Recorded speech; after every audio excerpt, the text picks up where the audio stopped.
new series this weekend. Kay and I are starting a series called Awesome Relationships. Next week, we're going to look at awesome families. The week after that, awesome friendships. The week after that, a special message for single adults in our church on how do you find the love of your life. And I've got a good friend of mine, Neil Clark Warren, a Christian counselor, who founded a little thing called eHarmony.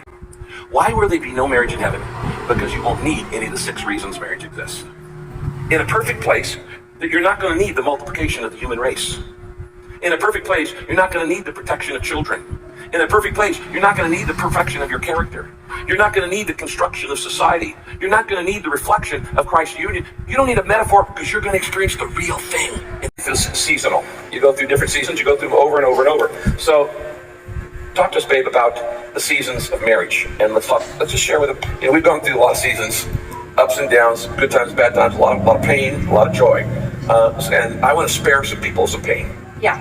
Well, we want to use the metaphor, the time when maybe your marriage is super busy. You're both like, you're like ships passing in the night. It's just a super intense time of busyness. We're going to use summer to talk about, it's the good stage. It's gravy. I mean, everything is going well. Fall, we're going to use to talk about when there's change going on. And then winter, when, the bottom falls out, when everything kind of falls apart.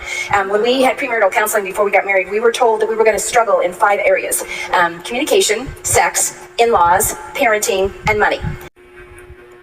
I'm not the same person that I was.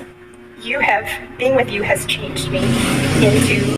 When I was teaching that point about the number 1 tool God uses in your life to make you like Jesus is your spouse, there was a big picture in my mind because I knew who it was in my life.